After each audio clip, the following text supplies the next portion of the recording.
Any follow-up on your call earlier this month for students to stand up and leave the classroom whenever the teacher mentions equity, diversity, and justice? And I know this is something you've talked about a bit, about how you deal with college professors. Yeah, this was for junior high and high school kids to talk to their parents about. Well, I was trying to provide people with easy markers to note that their children are being indoctrinated and not educated. And I said, well, if they talk about equity, diversity, inclusivity, white privilege, or gender, it's time to leave the class.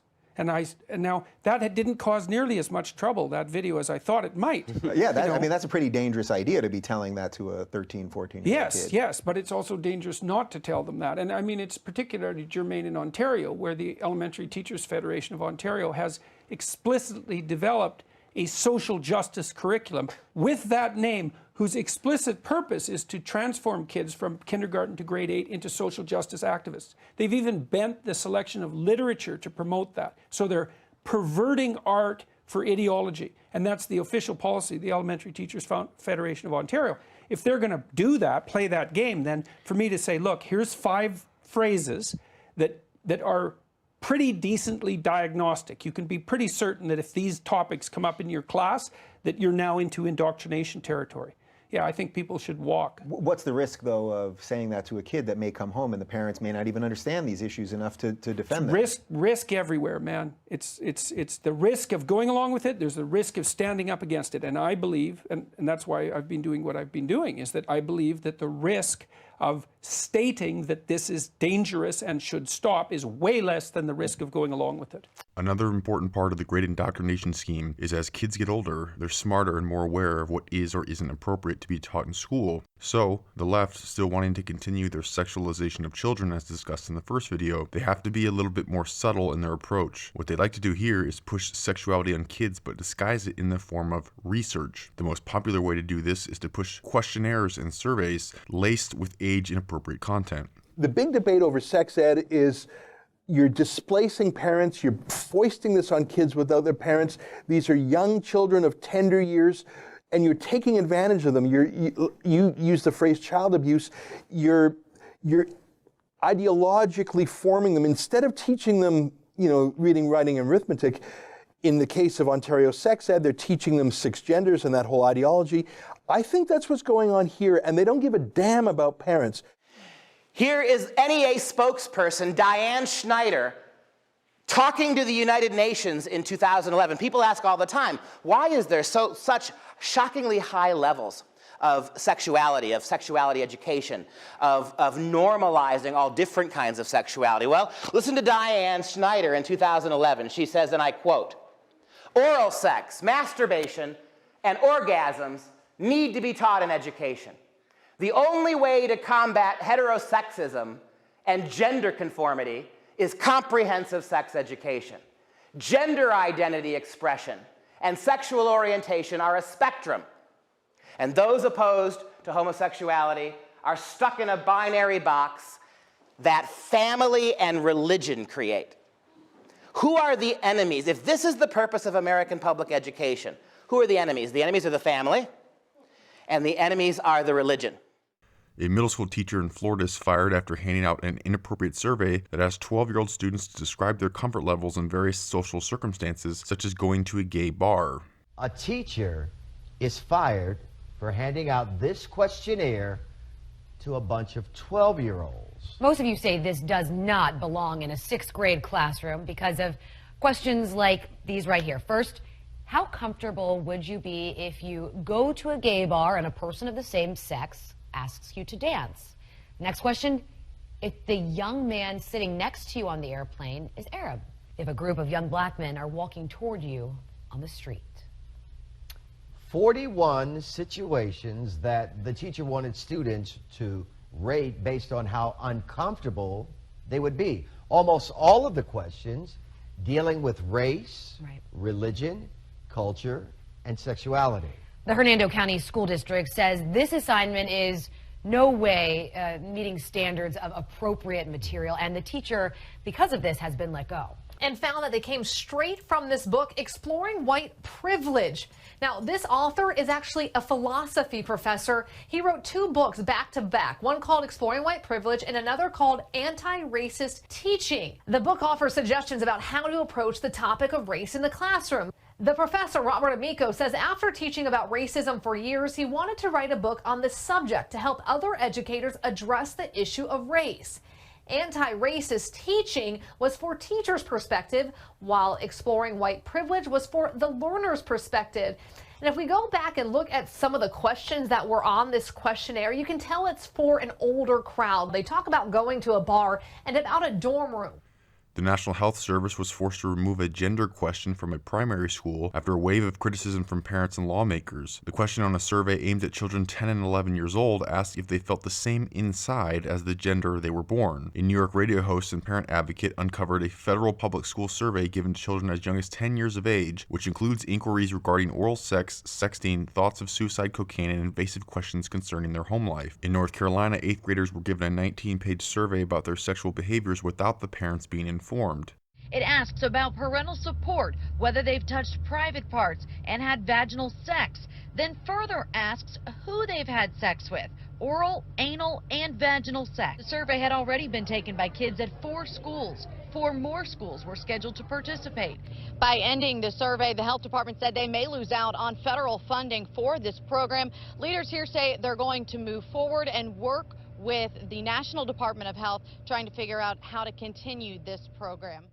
Another New York public school teacher was suspended after outraged parents accused her of distributing materials on gender identity that were inappropriate for 7th graders. The speaker brought with her a 4-page handout for 7th graders that listed LGBTQ terminology and asked students to match terms like homophobia, intersex, pansexual, bisexual, and cisgender to their definitions. Another public school in North Carolina came under fire for a teacher giving students a blatantly racist assignment involving a bomb shelter and an impending nuclear war. The assignment forces students to use skin color and ethnic background to choose 4 strangers who will be allowed to enter a bomb shelter prior to a nuclear attack. The assignment is called the bomb shelter activity. Listen to the scenario. The President of the United States issues a warning of a nuclear attack. The student has access to a bomb shelter and can bring 4 strangers. The student must decide between a white male who's a racist, a black female who's a lesbian, a Hispanic lawyer in a wheelchair, a Korean American female who is an athlete, and other ethnic groups. Parents think having students pick and choose could lead to a war in the classroom. You have different classmates, black, white, whatever. If they're having to do something like that, I think that could cause arguments in class. Every day, more and more our country is about separation and division. Parents say if their child got this assignment, I would tell him not to do it, to be honest with you. I would have walked right over there and demanded to talk to the principal or the teacher or made them aware of this. It's just disgusting. 2 Michigan high schools attended an all-day event comprised of several 45-minute segments, one of which was dedicated to topics such as diversity, privilege, and tolerance. During this section, students played a game in which they read from multiple strips of paper which described various so-called privileges. Students who identified with a described privilege kept the strip of paper, tallying how many they ended up with once the game was over. And surprise, at the end, the white students were singled out as having the most because that's what the test is designed to do. One of the strips of paper said something along the lines of, "I do not have to worry while going through security." Another read, "I can be pretty sure that my neighbors will be neutral or pleasant to me wherever I choose to live." Other strips of paper describe privileges such as turning to the front page of the newspaper and seeing people of your same race. While the strips of paper did not mention one race in particular, the game was definitely calling out white privilege. The high school principal, Tim Travis, said the event did not intend to call attention to white privilege in particular, which of course is a blatant lie. Another school, this time a middle school in Wisconsin, gives a privilege test. The test was given to 150 Badger middle school students who read the book To Kill a Mockingbird. The 55 questions ranged from topics of sexuality, race, disabilities, religion, and other topics. The district says teachers wanted to start the conversation on privilege after reading the book, but some parents disagreed. There were questions like, "I have never tried to hide my sexuality," or "I have never been called a terrorist." A Wisconsin public school will dedicate $500,000 to teaching Black Lives Matter to your children. Teach for America and edX are partnering to provide a training course for middle school math teachers on how to incorporate social justice into their curricula. According to the course developers, regular math is 2 abstract for many students, and incorporating social justice can help them better understand the power and meaning of math. The developers claim that setting the mathematics within a specifically developed social justice framework can help students realize the power and meaning of both the data and social justice concerns. Participants in the online course are given sample ideas for lessons they could create, such as using math to teach students about unpaid work hours in the home by gender and race and imprisonment rates in the United States. The module also identifies 5 main themes of intersexual mathematics, including mathematical ethics, which refers to the notion that math is often used as a tool of oppression, according to the instructors. Despite its emphasis on liberal priorities, the instructors insist that social justice can be taught without bias as long as instructors select topics that they feel they can discuss with neutrality.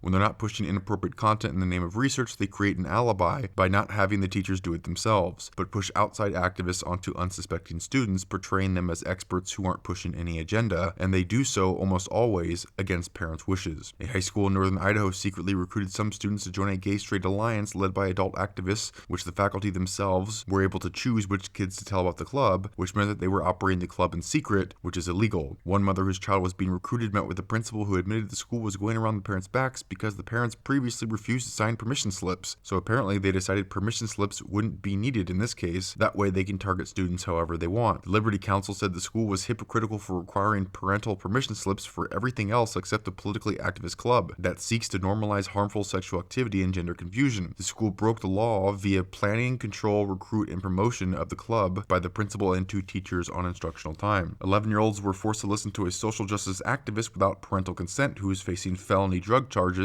Parents of Sky Vista Middle School students in Aurora are very mad about a guest speaker invited to class to talk about social justice. The teacher of that class has been put on administrative leave as a result of that. Now her boss, who approved the speaker, is still at work. Upset parents filled the room with questions as to why an activist by the name of Queen Phoenix was invited to speak at Sky Vista Middle School. Topics such as suicide and police brutality were dumped on our children and not age appropriately explained. These children are 11 years old. Queen Phoenix describes herself as a peace activist and community organizer. She talked to 6th graders during a class called Extended Core, taught by teacher Asia Lyons. The class themed social justice is meant to engage students in real-world learning. Parents at the meeting say they were never notified of the guest speaker. The district also tells us there is not a policy in place that prevents speakers with criminal records except sex offenders from being in a classroom, all things that worry parents.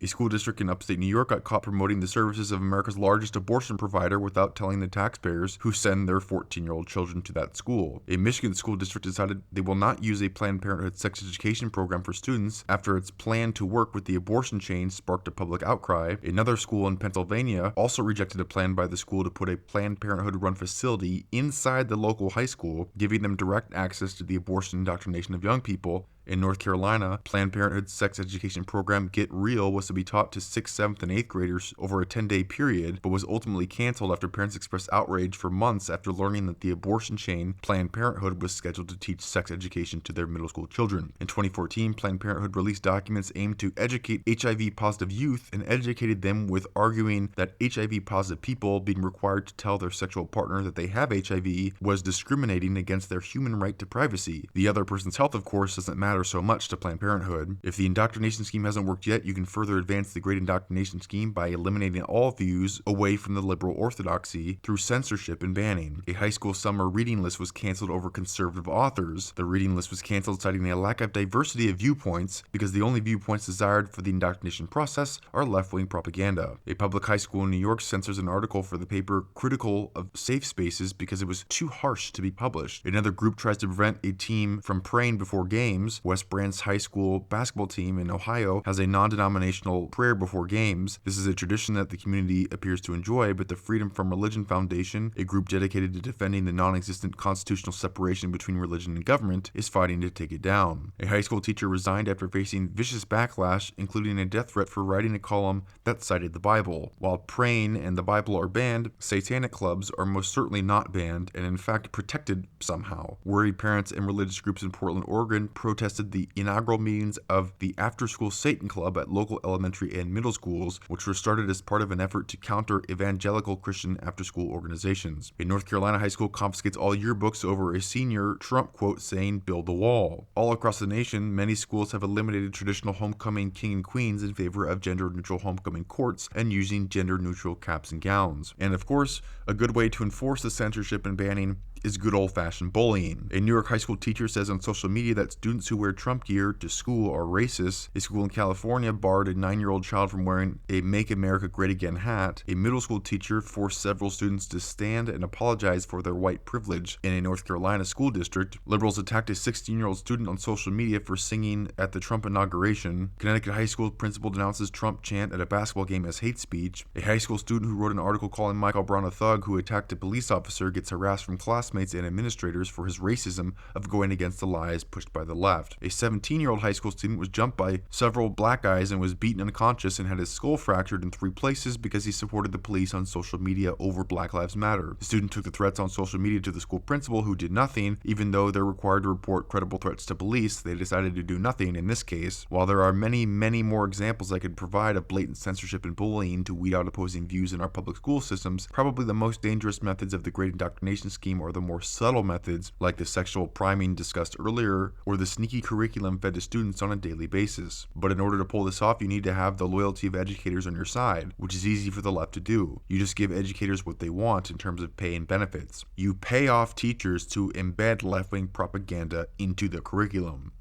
If a group of students nationwide or even locally decided, I want to walk out of school for 17 minutes and go in the quad area and protest abortion. Okay, and she's of course exactly right. If the students decided to walk out and protest abortion, they would have no capacity to, none of the teachers would sponsor it, right? But because this is a national anti-gun walkout, all the students were expected to walk out. I've gotten notes from students who say that they wanted to stay in class because they didn't feel like creating a hubbub. They were just going to stay inside the school. And they've actually been getting notes from teachers, threats of suspension for staying in the school during the walkout. So it's really astonishing stuff. And it demonstrates once and for all that something really nefarious has happened at a lot of our public schools. And that is our public schools have become a tool for left-wing propaganda. Okay, they really have, especially in classes like social science, what they used to call history, but now they call social science. Those classes, or social studies rather, those classes have been taken over by the left. And this is why so many parents are pulling their kids out of public school and putting their kids in private school. They're saying you're not even doing a good job of ensuring that my kids are getting an education, but you can certainly ensure that my kids get to walk out of class and miss class in order to make a political statement that has nothing to do with their education. Because of course, these kids can't vote. Their parents can. If their parents want to do something, they are free to lobby. Why these kids should be leaving school in order to do what they're doing is beyond me. It doesn't seem like it makes any sense at all. But again, these teachers are political actors, and teachers' unions are political activist schools of thought. That's what they do.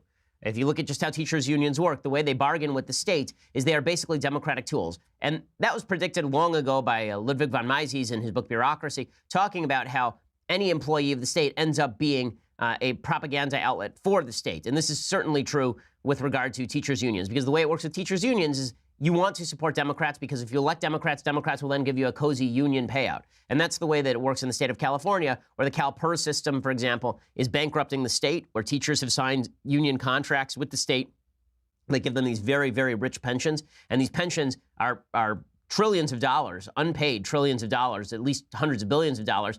And the state lies about it. And the state says, well, don't worry, we're going to pay out. We'll never have to tax people additionally because we're just going to have a certain growth rate in the CalPERS fund. None of that's ever going to happen. But again, if you're a teachers union, then this is all great for you. All you have to do is support Democratic policies and get Democratic politicians elected with all of the union dues that the teachers pay in, and the state mandates that you pay your union dues in order to work. So you have this guild, and this guild is mandated by the state. You have to work for the guild in order to work for the schools. And then the guild takes some of your money and pays those politicians to keep that system going, keep that rigged system going. And those politicians get to push legislation, and all they ask in return is that the teachers' unions push all of their ancillary causes, and that's what a lot of these teachers' unions are doing. It's really shocking and appalling. And again, most of these students who are walking out have no political bent one way or another. It's not like most of these students who are walking out are passionate about gun control. The vast majority of students who walked out probably have no idea anything about gun control. They probably don't know any facts about gun control. In fact, there are some students who are walking out just because they want to walk out and go do stupid things. Like this is film from Chicago. Students walked out and they proceeded to trash a Walmart for no reason. to heck with parents and what their views are about the Constitution or guns. These teachers' unions and the teachers' administrations are looking at students not as customers to be educated, but as hostages is the wrong word, but people who are trapped and forced to go through an indoctrination for 18 years. I think there's an analogy there. I don't know if I put it very clearly, though. Across the nation, parents and teachers have found sexually inappropriate materials recommended in Common Core standard texts. In some cases, the offending material is removed, and in others, the parents are offered to opt out for their children. Ninth graders read Toni Morrison's Bluest Eye that is now banned from several school districts for its explicit depiction of rape, incest, sexual violence, and pedophilia. The Bluest Eye is a disturbing tale that includes a father raping his daughter. The crime not only occurs in the book, but it is presented from the point of view of the father and written with sympathy for the pedophile. Because her father has violent and aggressive behavior, but it's not his own fault, it's due to his racist upbringing. Morrison defends her character and reportedly wrote the story so the reader becomes a co-conspirator with the pedophile. Because they are teaching this agenda, this left-wing agenda, to supersede the family instead of teaching the kids the skills they need to get along. And it's purposeful. It's purposeful. They always make fun of our love of the family and our defense of the family because they think it makes us square. But really, what they are doing is assaulting the family because the family makes us free.